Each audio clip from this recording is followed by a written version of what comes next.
Olá, pessoal, tudo bem? Boa noite. Nesta aula, nós vamos falar então sobre a escrita acadêmica. Vamos falar e eu vou direcioná-los com as orientações da nossa atividade 2.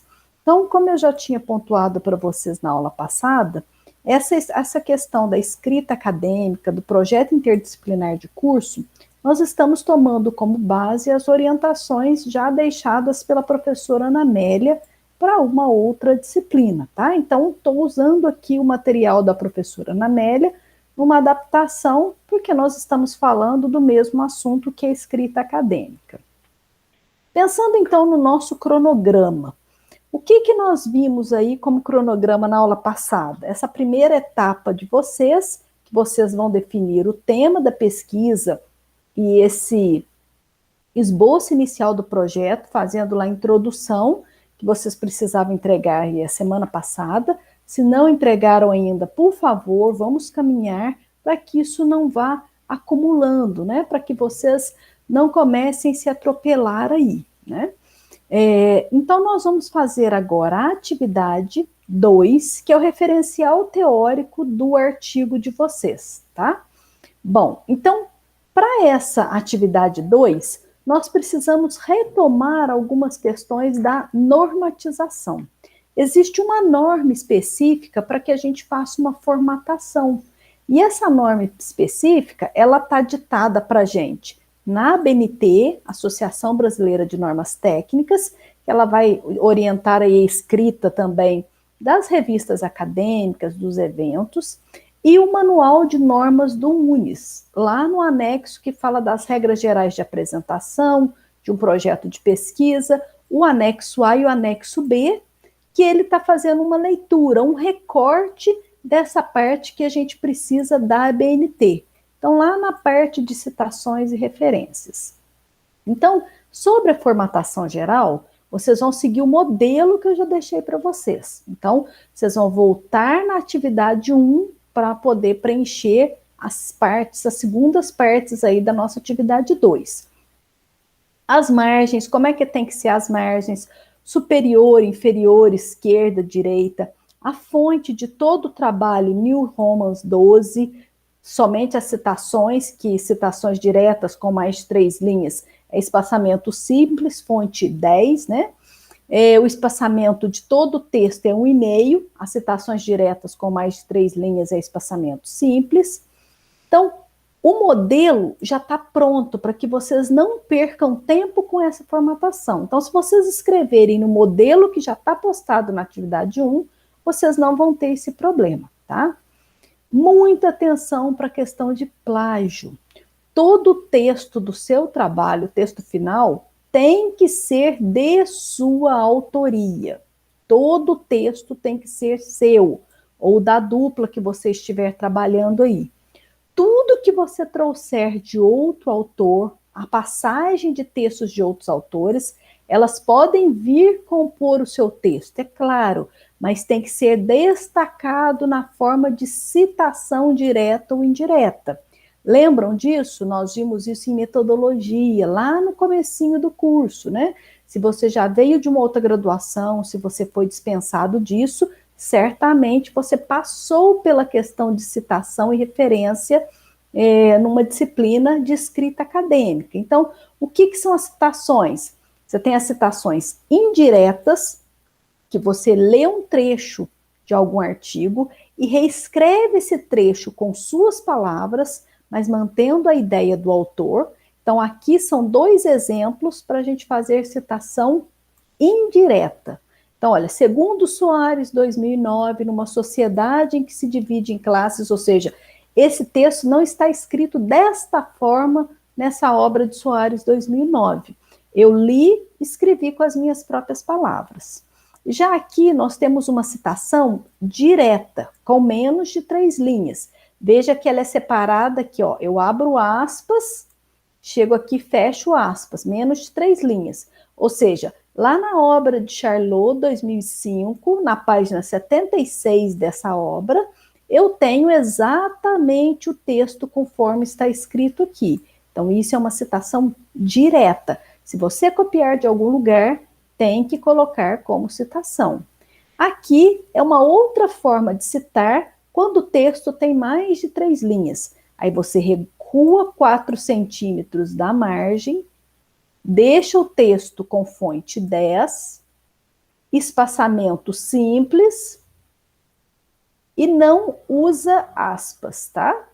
Aí você coloca o texto todo recuado nesse formato, ó. Schelmer 2008, página 13. É uma citação direta, copiada dessa obra da Eliane Schelmer, do ano de 2008, na página 13. É uma citação direta com mais de 3 linhas. Então, vocês vão usar esses três tipos de citação.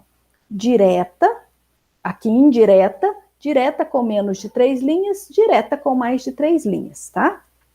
Toda vez que você cita alguma coisa, você precisa fazer uma referência. O que é isso? Eu citei Charlot 2005. O que é Charlot 2005? É um livro? É uma revista? É um site? É um dicionário? O que é Soares 2009? Então, toda citação tem uma referência, tá? Então, vocês vão sempre, né, colocar a citação no corpo do texto e lá no final do seu artigo, do documento que você tem, você já vai colocar a referência. Como que eu faço uma referência, como que eu ponho isso dentro do meu artigo? Vocês vão usar o anexo A e o anexo B do manual de normas que está disponível aí no ambiente para vocês, tá? Lá explica direitinho como fazer uma citação e uma referência. E aí, você tem que ter cuidado, porque as citações elas não podem ficar soltas no seu texto. Você precisa que essas citações elas estejam organizadas e sustentadas. Então, você pôs uma citação, ela tem que vir dentro de uma frase. Você que é autor do texto. Então, se eu estou trazendo aqui, por exemplo, é com base nessa nova visão que surgem os ambientes de aprendizagem 3D ou os metaversos, que podem ser definidos como, aí eu trago a citação, e aí eu posso fechar com uma frase minha. As citações, elas não podem ficar soltas no texto, tá? Ela serve para justificar e valorizar ou sustentar alguma ideia que você apresenta, tá? Então, não coloque um tanto de citação embaixo da outra não, porque isso não é referencial teórico. Referencial teórico são as citações organizadas para sustentar as suas ideias. Quais ideias que você vai sustentar? Você não escreveu uma introdução lá para mim? Você não propôs um tema, um objetivo? Qual metodologia que você vai trabalhar isso? De que forma que você vai trabalhar isso? Então, agora você vai fazer um levantamento teórico sobre esse tema que você propôs. Quem são os autores que estão buscando essa informação no texto, né? Quem são os autores que estudam ou que discutiram os assuntos que você está se propondo a discutir no seu trabalho? Então, você trouxe para mim um tema lá no seu título, você trouxe um problema, você trouxe uma hipótese, você trouxe uma forma de trabalhar isso na atividade 1. Agora, faça o levantamento teórico do tema que você se propôs, tá? Então, a gente criou uma citação direta aqui, lá na lista de referência tem que aparecer, ó, Eliane Schelmer com o L. Becks, no material, qual material? No artigo Metaversos, que está na revista Diálogo, que foi publicado em 2008, ou seja, você citou, você diz de onde é aquela citação, de qual obra que ela é, né? Se o artigo está dentro de uma revista, se o texto está dentro de uma revista, referenciais éticos na educação à distância, uma experiência de curso na Universidade Estadual do Rio Grande do Sul, ou seja, você citou no corpo do texto Oliveira 2005, citou lá algum pedaço do texto Oliveira 2005, vai aparecer a referência lá no final do seu documento, tá? Se você for trazer alguma figura, algum gráfico, alguma coisa para ilustrar o seu trabalho, ele precisa ter sentido, não pode ser uma ilustração que não faça falta no texto. Tem que ser uma figura que realmente se justifique estar ali apresentado. Você fez uma pesquisa com alguém, você fez algum levantamento de algum texto, você vai trazer aquela figura ali, vai dizer do mesmo jeito de onde está saindo aquela figura, e a figura ela tem que estar referenciada ali no meio do seu texto. Ela não pode terminar um capítulo, começar um capítulo. Ela tem que estar sempre no meio de um texto corrido. Então você fala, a figura abaixo representa o gráfico com os dados das estatísticas dos alunos e os percentuais de rendimento nesse período de pandemia. Aí você põe o gráfico. Depois embaixo, pelo gráfico é possível perceber, então você só traz figuras para o seu texto que sejam realmente relevantes nesse aspecto, tá? A escrita acadêmica, todo o texto que você vai construir, você precisa ter clareza e objetividade. Não é mais uma conversa do seu dia a dia, você tem que selecionar melhor as palavras aí, né? A impessoalidade, é uma tradição existir isso. Você não fala, o meu trabalho eu fiz na escola que eu trabalhava, nós fizemos, você não usa isso, você usa no impessoal. Essa pesquisa se propõe, a escola analisada, o autor desse trabalho, então você não fala eu, nós, minha, nossa, você não usa isso no seu texto, tá? Conforme vimos no item anterior, conforme visto no item anterior, então você nunca escreve de forma pessoal. O trabalho procura, e aí eu deixei para vocês aí um formato de escrita acadêmica para que possa auxiliar vocês aí na elaboração dos textos iniciais. Então, esse trabalho procura demonstrar ou procura abordar, o objetivo desse trabalho esse trabalho tem o intuito de, esse trabalho visa mostrar, ou seja, algumas formas de você apresentar as suas ideias, conforme eu fiz na introdução do documento que eu disponibilizei para vocês. Na escrita acadêmica, você precisa ser objetivo. Evita julgamento de valor. O que significa isso?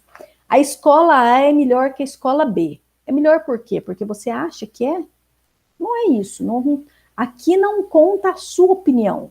Conta o que você levantou cientificamente na pesquisa que você está fazendo. Escrevam parágrafos curtos, mais do que 5 linhas, você se perde. Escolha palavras que são familiares, você fica buscando, às vezes, um vocabulário muito difícil e não dá conta de trabalhar. Né? Cuidado, não precisa abusar de citação. O texto é seu, faça uma construção teórica do texto, mas vá fazendo as costuras ali com as suas palavras. Nunca use gírias, nem frases feitas, o Brasil é de todos, né? Quem tem boca vai a Roma. Não usa isso. Isso a gente não usa numa escrita científica, né? Muito menos repetições. Toda vez que você for usar alguma sigla desconhecida, a primeira vez você coloca o significado dessa sigla entre parênteses. E nunca termine capítulos com figuras ou com enumerações, tá? Então, quando eu for aqui orientar vocês, qualquer correção vai ser por meio de comentário no documento. Então, não apaguem os comentários. Nós vamos respondendo os comentários. Eu que vou tirar os comentários quando eu devolver para vocês, tá? E sempre cuidado com a ortografia. Então, podem começar aí a atividade 2, que é a escrita acadêmica. E aí, nessa escrita acadêmica, aí, a nossa atividade 2 é que você faça um levantamento do referencial teórico do tema que você se propôs. Então, aí você vai pegar o documento, o desenvolvimento, vai trocar o título que está ali por temas que tenham a ver com o seu assunto que você vai escrever, tá? E aí, à medida que vocês estiverem escrevendo, eu posso ir trabalhando com vocês nessa escrita aí, tá certo? Bom, gente, é isso que eu tinha para hoje. Qualquer dúvida, eu fico à disposição de vocês. Um abraço e até mais.